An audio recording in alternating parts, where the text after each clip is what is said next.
The House comes to questions for oral answer. Question number 1, in the name of Andrew Little. Thank you, Mr Speaker. My question is to the Prime Minister. What action, if any, has he taken to follow up on his statement to Malcolm Turnbull regarding New Zealand-born Australian detainees on Christmas Island? Quotes, "I think, in the spirit of mateship, there should be some compassion shown."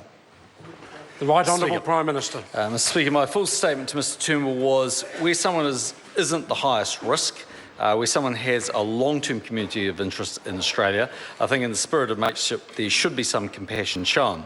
That statement was made with regard to appeals by detainees. Since I met with Mr Turnbull, Minister Amy Adams and Michael Woodhouse have travelled to Australia with my approval and met with Immigration Minister Peter Dutton to get additional information about how Australia is managing the issue.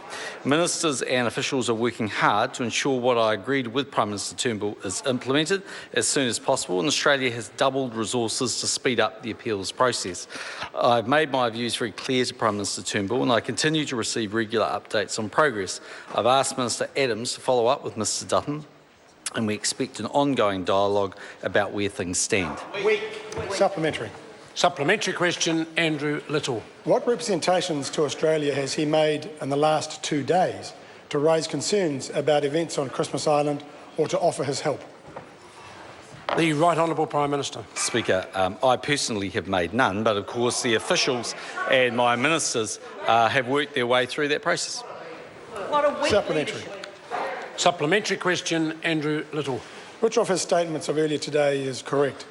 His statement to Radio New Zealand that the New Zealand detainees are, quotes, free to leave, end quotes, and, quotes, are staying there voluntarily, end quotes, or his statement to reporters that the New Zealand detainees who want to leave face many weeks of delays in a remote detention centre before they can go anywhere. The Right Honourable Prime Minister. For a start, if I didn't make the last statement, what I did point out was that it depends on the circumstances. But in terms of an individual, there are a number of factors that have to be considered. Firstly, as I pointed out this morning, whether the person has travel documentation, a passport. Secondly, whether the person has a history of violent or criminal activity. Secondly, thirdly, well, it's not actually easy because these people, some of them are rapists, some of them are child molesters, and some of them are murderers. And these are the people that the Labor Party is saying are more important to support than New Zealanders who deserve protecting when they come back here. Mr Davis, if you want to put yourself on the side of sex offenders, go ahead, my son, but we'll defend New Zealanders. Order. Supplementary. Order. Order. Order. Order. I'm on my feet. Supplementary question, Andrew Little. Thank you, Mr Speaker. Given that Britain, Canada, France, Germany, Switzerland and the US and many other countries all criticised Australia's treatment of many of the Christmas Island detainees at the UN just yesterday, why did his government fail to raise any concerns at all about the ill treatment of New Zealand-born detainees?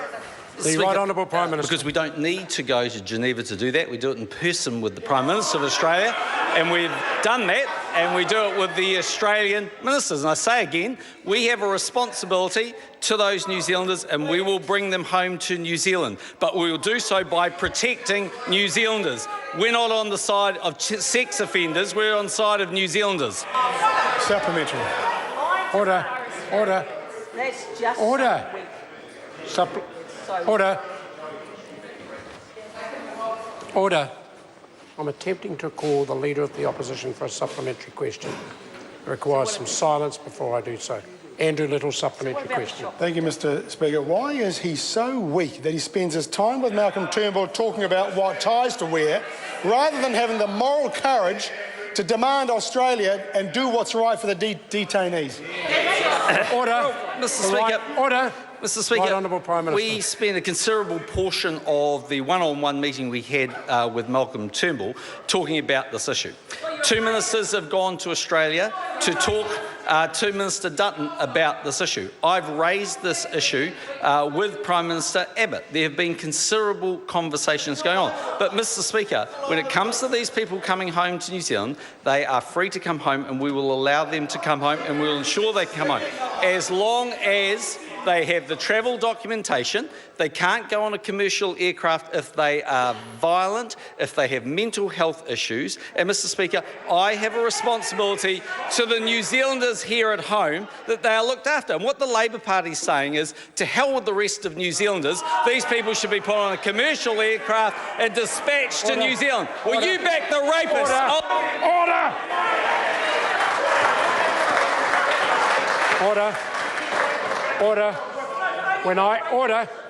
Order. When I rise to my feet, I expect the Prime Minister then to resume his seat. Further supplementaries? Supplementary question, Andrew Little. Why has it taken an inmate to die, a 2-day fire and a full-blown riot for him and his ministers to finally lift a finger to do something about it? The order. Speaker, Right Honourable Prime Minister. Well, the member just completely misrepresents the fact. I raised this issue in February after it became Australian law in the late part of December. Mr Speaker, I raised the issue with Malcolm Turnbull all the way through this, Mr Speaker, and our ministers have been working on this issue. We cannot stop Australia having its sovereign right to ultimately decide to deport people who are serious criminal offenders. We cannot stop that any more than Helen Clark could stop the fact that back in 2001 a whole category of New Zealanders didn't get right to residency, which is the very people actually, if they had residency and citizenship, would be able to stay. Order. Supplementary question, Marama Davidson. E te māngai o te whare, tēnā koe te whare. Mr Speaker, given that New Zealanders, some of whom are people with disabilities, some who are in there merely for an unregistered vehicle, some who are in there for driving offences, given that their New Zealand human rights are being abused... Order. Now, I will certainly give some leniency to the questioner, and that this is her first supplementary question, but we do need to get to the question. So a lot of givens, maybe one's acceptable, but a whole list of them won't be acceptable. I do need the question. Supplementary question, Madam Davidson. Why didn't the government criticise Australia for its offshore detention centres in our submission on Australian human rights record at the UN yesterday? The Right Honourable Prime Minister. Mr Speaker, because we raised it directly with the Australian Prime Minister. Point of order. Point of order, Madam Davidson. I seek leave to table New Zealand's submission to the UN Human Rights Council on Australia's appalling human rights record. Order. Can I just check the source of this document? Not public as far as I know, and we've searched. Well, I'm in a difficult situation. I don't know where it's public. And the member needs to be very careful that she's not misleading the House. If the member says it's not publicly available, order. I will put the leave, and it's for the House to decide. I'm just going to clarify with the member again, is it publicly available? It's from a journalist as the source. Then I think it's available to all members. Further supplementaries? Supplementary. Order. Supplementary question, Madam Davidson. Given Australia's continued abuse of New Zealand's human rights on Christmas Island, is it right for the Prime Minister to support Australia's bid for a seat at the UN Human Rights Council? The Right Honourable Prime Minister. Mr Speaker, as I said earlier, the government raises those issues directly of any concerns we have. We've said for a long period of time we don't like this policy. This policy is not directed specifically at New Zealanders. It's policy that they apply to all countries. But as I said earlier, when it comes to those New Zealanders, who are people actually, by the way, who don't want to claim to be New Zealanders, the whole very point is they don't want to come back to New Zealand, I have a responsibility to make sure that other New Zealanders are safe. The people who are in those detention centres have a criminal offence which has seen them incarcerated for 1 year or more, or who have serious character issues. If they actually have connection with New Zealand, the advice from the Australian Minister is a third to half of all of those appeals are being accepted. But I'm sorry, Mr Speaker, I'm not just going to take people back in New Zealand without information, without being able to protect the New Zealand public, and if those members want to protect sex offenders, rapists and murderers, go ahead. I'm not going to. Point of order, Grant Robertson. Speaker, I was going to wait until the end of the question, but the Prime Minister has repeated what he said more directly in an earlier supplementary when he accused the Labour Party of, quote, backing the rapists. I am deeply offended at that, and I ask that it be withdrawn. Order. This is a political debating chamber. The member may well be offended by that, but in the context of the answers given, I'm not going to take that as an... Order!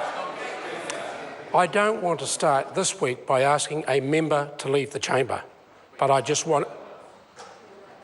want to make it absolutely clear that when I'm on my feet, there is no opportunity for members to continue to interject, and that applies to both sides of the chamber. Point of order, Mr. Speaker. Point of order. I just want to clarify with Grant Robertson that it's a fresh point of order.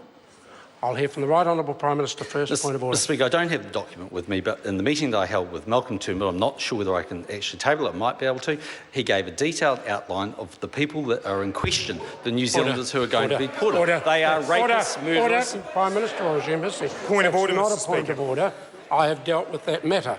Fresh point of order, Grant Robertson. Mr. Speaker, I have taken offence at the Prime Minister's comment, and I ask that he be asked to withdraw and apologise. Order. On occasions in this House, and I've been here for, heard many rulings and I've given some, it's not a matter of whether the member was offended, it's a matter of whether the House was offended. Then I ask, I don't want to see the whole of this left-hand side evacuated. Members may be offended. Order. Order. I have to judge the seriousness of the allegation, and I've determined that the House should not be offended at that. Members, Ian Lees-Galloway, I ask you to leave the chamber. I can only give so... Are there any further... Mr. Speaker, point of order. Order, I'll hear it in a minute. Order, I will hear it in a minute when the House settles. Fresh point of order, Chris Hipkins. Point of order, Mr. Speaker. Mr. Speaker, I ask you to reconsider. There is nothing more offensive than being accused of backing rapists. I am offended. The House should be offended. We've covered that matter. If you take the contents of the Hansard, and I'll certainly be looking at the Hansard, I give the member that assurance, as I recall the answers given by the Prime Minister, he was saying the people who are in detention that some members of the left-hand side are expressing a great deal of sympathy for are there for reasons of serious crimes. That's how I took it. Now, we've dealt with the matter. If the members want to continue to stand and relitigate or voluntarily leave, they are welcome to do so. Are there any further supplementaries? Order, sir. Point of order, sir. I will hear, but if it's order... It is purely concerning... Order, no, order. The Honourable Jerry Brownlee will also remain quiet while I hear a point of order. Before I accept the point of order, I've dealt with this matter. Dealt with that matter. Yes, then as a fresh point of order, I'm happy to hear it, but it better be. I take offence at the Prime Minister's accusation that the Green Party, and particularly Marama Davidson as our representative, backs rapists and murderers, as he said in his answer to her last question. You are only relitigating where I've already been. Question number 2. True. Supplementary question, sir. Oh, I apologise. Supplementary question, Madam Fox. Thank you, Mr. Speaker. To the Prime Minister, what do you say to the family of Ko Rutini, who is a decorated soldier, having served for New Zealand in Afghanistan, who has committed no crime in Australia and no crime in New Zealand, who has been detained by Border Force and held in a detention facility in Australia awaiting deportation? The Right Honourable Prime Minister. Mr. Speaker, I don't have the details of his case.